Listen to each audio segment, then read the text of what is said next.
Hey guys, welcome back to my channel and welcome to a brand new video.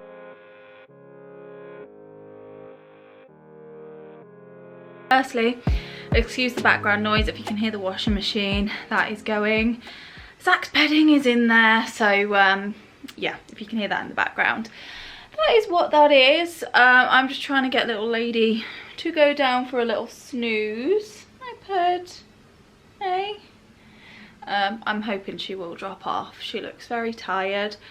There's something I wanted to talk about just to open up this video. Mainly just in case there's anyone that kind of deals with the same thing. So if you've been around for a while, you'll know that Avery does have glasses.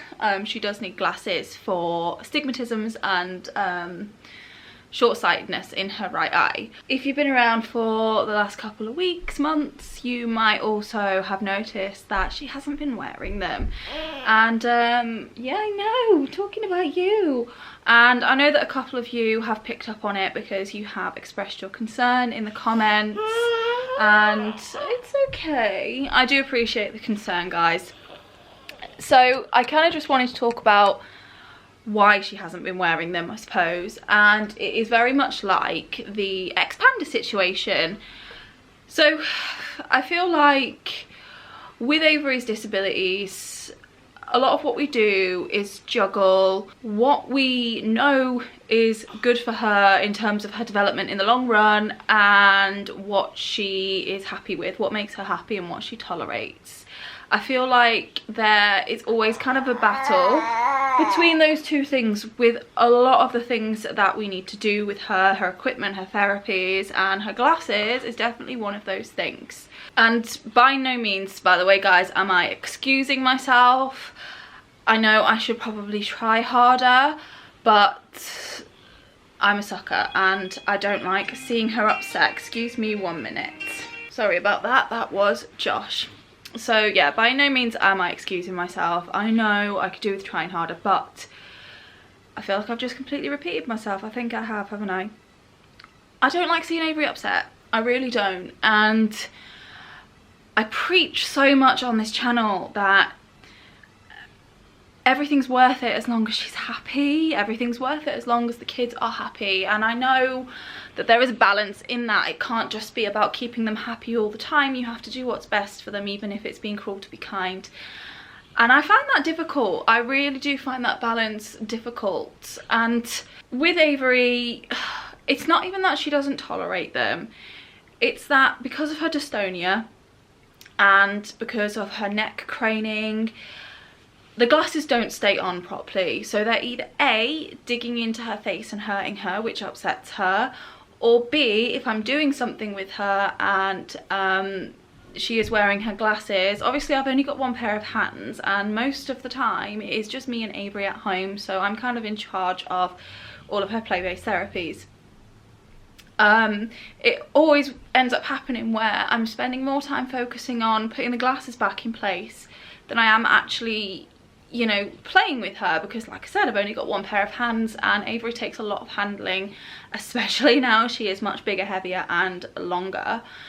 But also she's learned to roll recently, which is a huge milestone. It's a huge developmental leap, but not only that, she is also moving on to being able to bring her arm from under herself and then pull her arm into the correct position so that she can start bearing weight through her arms, which I can't even explain how big that is for Avery, especially considering her arms are her biggest weakness. It's massive, and we've had occasions where she's been wearing her glasses and she's rolled over onto her front, and they have dug, because of how she's kind of placed herself on her front, they have dug so far into her face that it has made her inconsolable for ages afterwards. And what I really don't want to happen is for a situation like that to traumatize her and scare her away from actually rolling, because that is such a big step in her development, and I want her to build on that, because that's how things happen. That's how her development will continue to develop. Her development will continue to develop. Her development will continue to progress, is by starting something, practicing it over and over and over again, and then building on that. And yeah, I don't want that to stop. I don't want her glasses to hinder her from doing that. Honestly, every time I put her glasses on, they usually get thrown off within a minute or so because of the reasons that I've just explained. Now, like I said, I'm really not excusing myself. I know that I should try harder, but I'm finding it difficult, and I just wanted to express that, I suppose, in case there are any parents that are going through the same thing or something similar, not necessarily to do with glasses, but just kind of on the, you know, on the wavelength of finding that border, finding that line between keeping children happy and doing what's best for them. I'm gonna try harder. The fact that some of you are expressing your concern, I feel like gives me a bit of a kick up the bum, really, that maybe I should be trying harder. Maybe I need to start, you know, doing more of what's going to be best for her in the long run, and just, I don't know, letting her get a little bit mad at me, I suppose. I know, baby. So she has been wearing her glasses this morning. Obviously I've taken them off because I'm trying to get her down for a sleep. Now, at the moment, I haven't found it difficult, and that is purely because she's been on clobazam, and that has made her very still. It's made her quite relaxed and floppy, which means she's not really doing so much neck craning, she's not really doing so much rolling. So the glasses, luckily for the morning, have stayed on. It's now 1:15, so she's actually done really well with them this morning, and my plan is to put them back on her when she wakes up. But her clobazam dose ends today. We stopped giving her that today, so I know she's going to go back to the way she was before, hopefully with her rolling and moving forward with her development. And I feel like that's where I'm going to struggle, but I'm going to try harder. I know it is good for her in the long run, even if she can't see it, even if I can't particularly see it right now. Like with everything, it should hopefully all be worth it a few years down the line. But I hope that little rant, excuse me again, it's Josh, sorry about that again, but yeah, I'm hoping that by me kind of ranting and having a little vent with you guys, there's at least a few of you that can maybe relate to what I'm talking about, and I don't know, maybe feel better about it, that you're not in it alone, because honestly this is a battle that we have all the time. It's probably the number one battle we have is happiness versus greater good, really, I suppose. But anyway, she is tired. I can tell she's tired because her little eyes are lolling. So I'm going to try and get her off to sleepy eyes now. So I have officially been monetized for over a year now, which is really, really exciting, and I can't thank you guys enough for all of your love and support. It really, really means the world, and honestly I couldn't have done this, I couldn't have been doing this for so long without your help. So I thought, since as of this month I have officially been getting paid by YouTube for a year, I would share my business finances with you guys, I suppose. Just to be as open and transparent as possible, I want to share kind of where my income comes from and what it's gone towards over the last year. I am going to pull up my analytics and share them with you guys. So this here is my my dashboard. This is what I see in my YouTube studio, and here are my analytics. So here is my revenue tab. This is the last 28 days. Let's change that to the last 365 days, and you should kind of see where I started to make money here. So as you can see, my income in terms of YouTube AdSense has fluctuated quite a bit. I think this was my top day here at £21.93 in one day. That's the most that I've made in one day This is actually what hits my bank account. Obviously my the AdSense is more, but YouTube does take a cut, so that is essentially what my revenue looks like in terms of my analytics. I wouldn't say there is any kind of correlation in terms of it increasing slowly. I mean, saying that, here, just here, you can kind of see that it is increasing ever so slightly, and I think that is just because when I'm not uploading a video, there are still more people watching my content, which is really, really nice. Now the fun bit with that is going to be trying to figure out how to line up me talking with the screen recording when I edit this part of the video. But anyway, alongside that, I do also keep like a spreadsheet in Google Sheets on my phone, and this just helps me keep a track of how much I get paid each month and all of my expenses as well, just to make it easier for HMRC when I do my tax return, because I do have to do tax returns now. I did my first one this year, which again is quite exciting, but doesn't mean I earn enough to qualify paying for tax. However, it just helps the government keep track of how much I'm actually earning, so that when I do need to start paying tax, I can pay it. But anyway, like I said, I do keep a spreadsheet just to help me keep track of everything. So I've worked out how much I made from each of my revenue sources. I've got a couple, but predominantly AdSense is the main one. So through Google AdSense, which is the ads on my YouTube videos, and also when you guys send me super thanks, which I really appreciate that, guys. It's so not necessary, but it really does mean so much.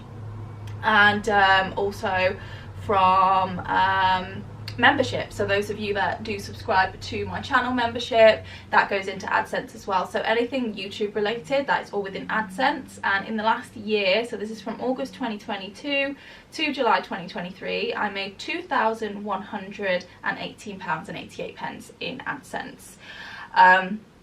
Again, there doesn't seem to be any correlation. It kind of goes up and down, I guess, just depending on how many people watch my videos each month. I think the month I saw the least was, I mean, aside from the first couple of months, because I was still just getting started, but aside from that, it was, I think, June 2023, which makes sense because a lot of that would have been from my April/May content, which was mostly my Orlando content, which didn't do that well, which I was expecting, because essentially that's not really what my channel's about. But I was away for 2 weeks and the content was relevant for me at the time. But anyway, alongside that, my next biggest revenue source is actually from my Etsy shop. So for those of you that don't know, I do have an Etsy shop. I sell digital products, mostly kind of planners, organisational type things, and I make a little bit of money from there. So over the entire year, I didn't actually start it up until November 2022, but since then I've made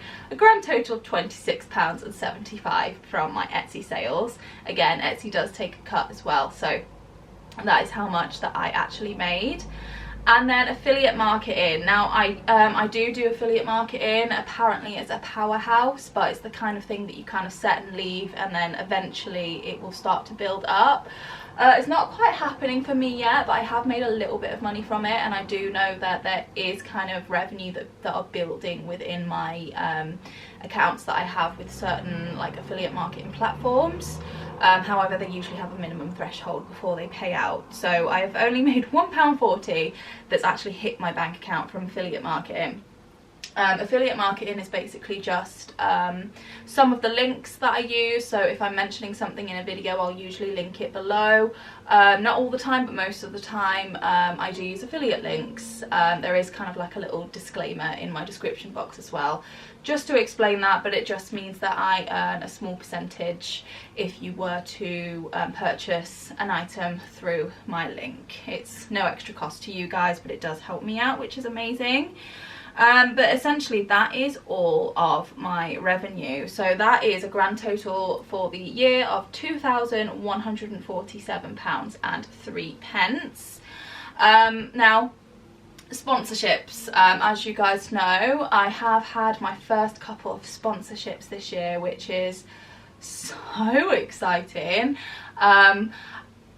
Fun fact, I have actually been offered a lot more sponsorships than I've actually accepted. I've only accepted a select couple and kind of worked with a select few brands purely because those are brands that I feel as though fit in with my channel, fit in with my lifestyle, and that I would actually recommend. There's some things that I've been offered to promote,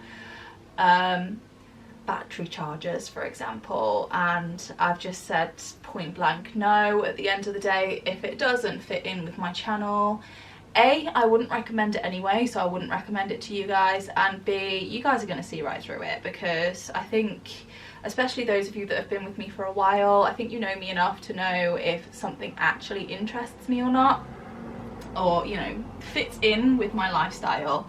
But anyway, so I haven't actually made any revenue from sponsorships yet, but hopefully I will be very, very soon, which again is really exciting. But I think for legal reasons I can't actually disclose amounts on that, but it doesn't fit in with this year anyway.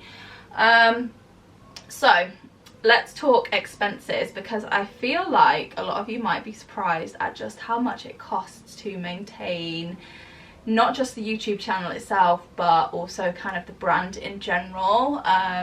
If you don't know, I do have a website as well, which does cost money. So my expenses in total for the last year were actually £1,738.82, and I just want to go through the majority of the things that I've actually had to pay for. Now, my biggest expenses were my camera, which was part of my startup costs. That was over £500, and my laptop. So if you watched a few vlogs back, then not a few vlogs, it was quite a while ago now, it was a few months ago, but I did have to replace my old laptop, which was the one I started my channel on. That was something I already had anyway. However, it was kind of dying on me and it was becoming really difficult to edit and upload videos, which kind of forced me to buy a new laptop. However, I did buy my laptop secondhand just to save myself a little bit of money. So that was also a really big expense, or big compared to a lot of the kind of smaller expenses that I've got on here. There's lots of little bits and bobs like SD cards and spare batteries and tripods. More bigger costs are my WordPress hosting, which is my hosting for my website, my domain. So my website is mummyandavery.com. For me to own that domain, I do have to pay a yearly fee. And then also my my email. So I have an email that is connected to my website. It's crissie@mummyandavery.com. It's just more professional, and I do like to have that email in place because it's connected to my email list as well. So if anyone subscribes to my blog on my website, my email list is connected to that email address, and then I can send out kind of updates on blog posts and whatnot, and updates on anything really to my email list. So yeah, those three things do cost a fair bit, and that is something I will need to renew. I've actually already renewed my email and my domain, but I need to renew my WordPress hosting next month as well, which I think is going to cost me over £100. Other costs, if I buy something that I've bought particularly to kind of film with or to show in a video, I can use that as an expense. My iPad stylus and keyboard, I didn't actually list my iPad as an expense purely because I didn't just buy it for YouTube. It's been very helpful, but I also bought it kind of as a multi-purpose thing because Avery uses it as well.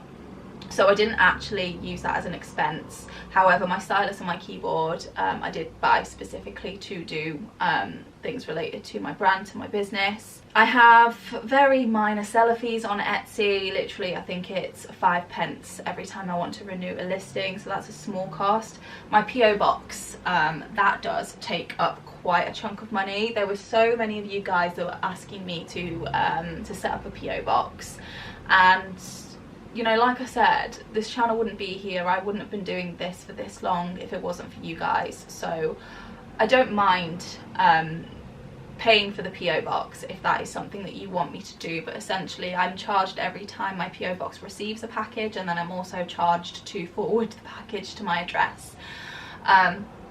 But like I said, I'm not complaining at all. I'm just kind of explaining what my expenses kind of look like. Essentially that's the majority of it. So it's just things like actual equipment, camera, laptop, things that I need to edit. Filmora 9 also is something that I've just recently purchased. I was using iMovie for about a year, and I decided it was time to upgrade. So I did buy Filmora 9 from Wondershare as well, which was £84. However, that is quite a decent price if you compare it to Final Cut Pro, which I know most people choose to upgrade to. I think that's around 300 and something pounds. I wasn't quite ready to pay that amount yet, but Filmora 9 does have a lot more features than iMovie, so I'm quite happy with the upgrade. So equipment, services, random bits and bobs like that. I don't use any subscription services yet. I know that there's a lot of content creators that will get a subscription to Canva because you can remove the backgrounds. They'll get a subscription to some kind of copyright free music platform. I've considered that, but I just don't think I'm in a place yet in terms of finances where I can commit to that payment every single month. Taking away my expenses, the amount that I've actually made in the last year in profit is actually £408.21, and to be honest, I haven't actually spent that. That's kind of just sat in my business account, I guess, for if I need anything else. Sometimes things can happen where I'll need to spend a chunk of money for me to be able to continue, like my laptop for example, so I do like to have a little bit of a buffer there. So essentially, really, as it stands, the money I make from YouTube kind of goes back into making my YouTube videos at this point. Now, I am really hoping, and this is definitely one of my long-term goals, that one day I will be making enough through AdSense or sponsorships, or I don't know, my Etsy shop or affiliate marketing, just all of my kind of income streams in general built together. I am really hoping that I'll be able to make enough money to at least call it a part-time income, because that way when Avery does eventually start proper school and she's there for 30 hours a week, I won't feel the pressure to go and get an actual job. I can still be doing this, which means I can also choose my own hours. I can be available for Avery's hospital appointments and therapy appointments and whatever the school needs me for. I can be available if there's any emergencies while she's in school, which means I can just run out whenever I need to. I don't need to kind of comply with being employed. So that's my goal, and I'm really hoping I will get to that point. It would be really nice to be able to continue to work for myself and for it to be sustainable. Right now, as Avery is under 5, I am not expected to work. My plan was to go back to work when Avery was born. I was a teaching assistant. It was a very new role, and my plan was to continue to develop that career.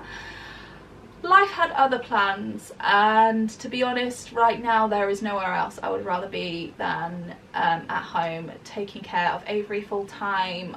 I just feel as though, in my opinion, there's no one else that knows her as well as I do, and Josh of course, but Josh does work full time, but there's no one else that could care for her as well as we do, so it just makes sense that one of us should be home with her instead of putting her into childcare.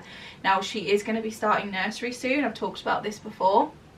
However, this isn't so much for my free time, it's for Avery and her social development and just her development in general. It would be good for her to get out of the house, be in different scenery, in a different environment, watching other children play and learn. I know that children can learn from children so well, and I'm really excited to see what that does for her. But again, that is only going to be for short periods of time, especially to start with. So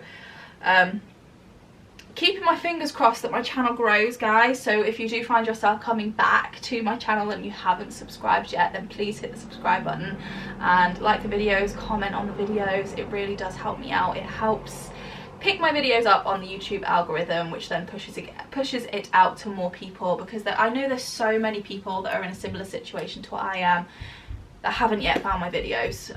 And if I can help any other family, any other parent out that's in a similar situation to what I am, even if it's not through advice or tips, even if it's literally just through relatability. I know that I watch a lot of YouTubers because I can relate to them, because I feel as though we've got a lot in common, and just watching them it's entertainment for me. It's like a little break, and it's nice because it feels relatable, and I think that's what a lot of people come to YouTube for. I mean, for me, YouTube has kind of trumped TV altogether. I tend to watch YouTube videos more than I watch TV, and I think that's probably the case for a lot of people. So yeah, fingers crossed my channel will continue to grow, and I can continue to create content for you guys, because I really do love it. I'm really passionate about it. Fun fact, a lot of you won't know, I did take a crack at starting a YouTube channel a long time ago. This was before Avery was born, this was before I met Josh. And it was a makeup / beauty channel, because at the time I loved makeup. However, I quickly realised that I wasn't passionate enough about it. It didn't fit in within my life enough to make it worth the effort. I mean, I never got to the point where that channel was monetized, but I realised, hang on a minute, I don't wear makeup on the daily. Why am I literally spending 2, 3, 4 hours out of my week sitting down and filming myself put on makeup, when the reality is I'm gonna go and wash it off straight after? As much as I enjoyed putting on the makeup, it just did not fit in within my lifestyle. However, this really does, because essentially I'm showing you my life, I'm showing you our lives, and the good, bad and the ugly of being a special needs family. Now, I really hope that this channel comes across as a predominantly positive space, because I do really want to preach that, you know, life can be just as happy as anyone's, despite children that are neurotypical, children that have additional needs or complex medical needs. You can all have just as many experiences as everyone else's. They just need to be adapted a little bit. I know that I do share the challenges that we have as well, and you guys have really been there through a lot of the journey, in particular with Avery's epilepsy. I think since she came out of the paediatric intensive care when she was just tiny, apart from that, I've been filming since she started having seizures. So her entire epilepsy journey I've been sharing with you guys. When we tried out blended diet, that journey I shared with you guys. When we do it again, I'll share it with you guys. And it feels like you guys have been around now for so much of Avery's journey, so much of our journey as a family with a child with complex medical needs, that it almost feels as though you guys are on this journey with us, and you're part of the family as well. And I feel like I've connected to so many of you and really made a lot of friends. So thanks to you guys, really. It's made it easy for me to continue doing this. I'm not gonna lie, there have been times when I just thought, you know, this is so much pressure, do I just stop? But there's always something that pushes me to keep going, because I know deep down I love doing this. I love the connection I have with you guys. Anyway, I'm gonna stop rambling, because I can actually feel myself getting a little bit emotional. But I just wanted to share that with you guys and be transparent with you guys, because, you know, realistically, it's because of you guys that I'm able to make the money to put back into it, to bring the videos to you. So I think what I'm just trying to say is thank you so much. I appreciate each and every single one of you that watches my videos and comments on my videos and likes them and subscribes and sends super thanks and subscribes to my channel memberships and reads my blogs and buys my digital products, everything that you guys do, and also sends things to Avery or to me or to the boys through our PO box.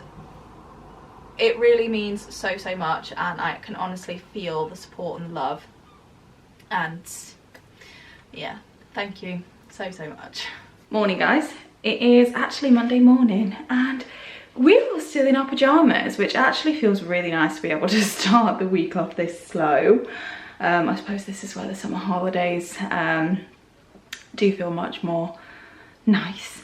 But I do have to get dressed at some point because I've got a couple of appointments today. But before I do that, I thought I would do a little bit of baking with the boys. Nice way to start off the week. Josh has requested flapjack, so that's what we're gonna make. Usually you make it with golden syrup. I don't have any of that. I've got maple syrup, so I found a recipe on Sainsbury's for maple syrup flapjack, so that is what we're gonna do. So I've got 200 grams of butter in this pan. I'm just gonna melt this myself, do this bit myself, purely because the boys can be clumsy and I don't really want them near the open flame. So I'm just gonna leave that to melt, make sure it doesn't burn, essentially, and that's it. So that is just about melted. So I'm gonna turn it off the heat for this step, just because I'm gonna bring in my little helpers to help me pour in the next couple of ingredients. Zach, Eli. Hello guys, we're making brownie today. So I've got 100 grams of maple syrup and 125 grams of light brown sugar. And we're just gonna add these to the pan. So who's gonna help? Eli, okay. Zach's not in the best of moods this morning, so he's a little bit reluctant to help out. His tablet's annoying. Yeah, his iPad is annoying him. Anyway, Eli, first I would like you to please pour this into the, pour it into the pan. Don't touch the pan though, I'm gonna help you because this is very, very hot. Do you understand? Very, very hot. So hold the bowl, okay. Right, ready? You're gonna pour it all in, that's it, good boy. And now, Zach, do you want to help? Zach doesn't want to help, so Eli, now with this one, okay. All in. Is that maple syrup? Thank you, yes it is. And now I'm just gonna make sure all that's in there. Okay, now I'm just gonna pop this back on to simmer. Let's turn that down. Whoa, whoa, whoa, stand back please, stand back, thank you. Turn that down a little bit. Now do we just let it cook? Yeah, we're just gonna let it simmer. So you guys can go off and play if you want. We're gonna wait for all that sugar to dissolve. And I'll call you back in when it's time to add the oats. Okay. So Zach really isn't in the best of moods this morning. His iPad keeps glitching a game that he's playing on it, and I've told him it's because he's playing on it too much and he needs to take a break. But Zach with his autism, it's very much, if something doesn't work the way he thinks it should, he can become really frustrated. So he can cry, he can get really angry. I've told him to take a break from it.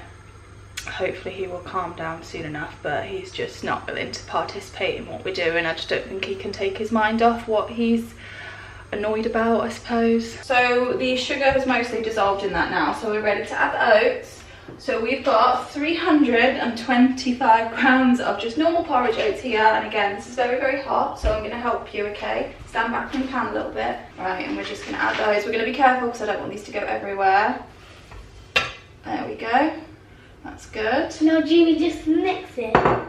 Now we just mix it, yeah. So Can you give it, yeah, you can give it a little mix, but keep your hand, that's it, keep your hand up here. Whoa, gently, gently, away from the pan, that's it. Try not to touch the pan.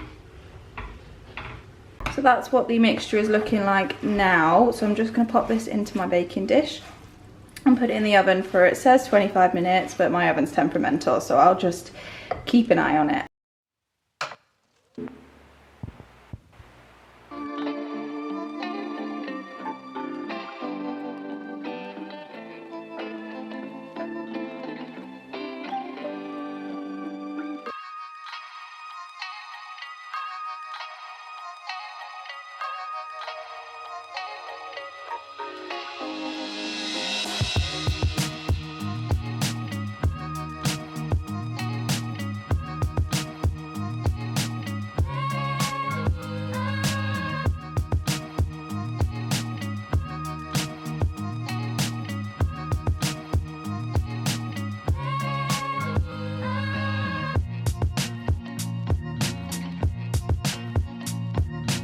Evening guys, coming to you from another miserable day. Seriously, where has summer gone?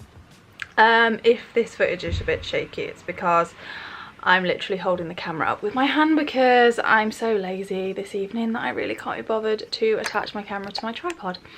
Anyway, I thought before I close out this vlog I would just give you a quick update on how Avery's paediatrician appointment went today. Not too much to tell, to be honest. We've got a bit of an outline of kind of next steps. As you guys know, she's not long come off the clobazam. She's going to stay on the topiramate for now. I think the plan is to just keep her on that. Trying to think. She's still going to have the EEGs, although the twitches have stopped. So the clobazam has done its job, which is really good.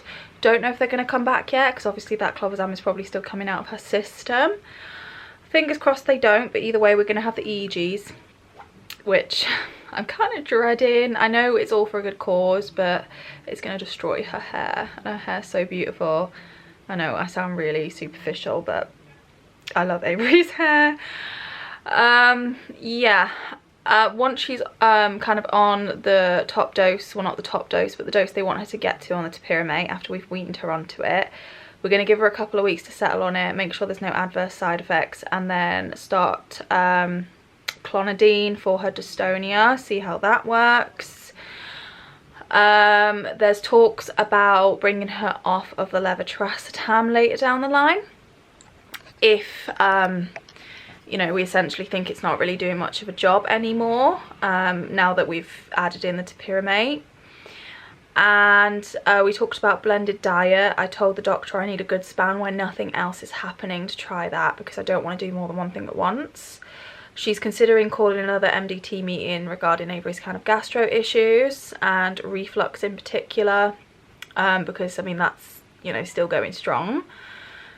And nothing seems to be working at the moment. The last time they had the MDT was smack bang in the middle of winter, and Avery tends to do much better in the winter, so it really didn't seem to be much of an issue then. However, now that it's summer and things have started up again, it might be a good idea for them to have another meeting and discuss things again. Other than that, really, it was just a general catch-up, a general check-up.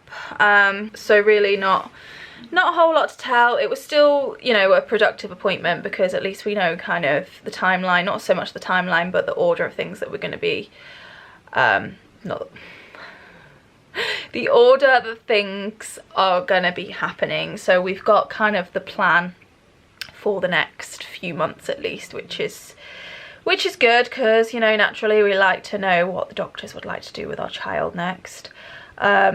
It's all trial and error at this point. I'm sure those of you that have been in this position when your little ones have been so young and you're still figuring things out, you'll know it really is all trial and error. Hopefully we will get to a point one day where everything is stagnant and stable, apart from her development of course, but in terms of kind of meds and epilepsy and everything, it would be really nice for things to be stable. But yeah, I hope you have enjoyed this video. I know it has been, the majority of it anyway, just me talking. So yeah, I'm sorry you've had to endure that. Congratulations if you made it to the end, but hit the thumbs up button if you did enjoy it, and subscribe if you would like to follow us along on our journey. And I'll see you guys in a few days with another video. Bye guys.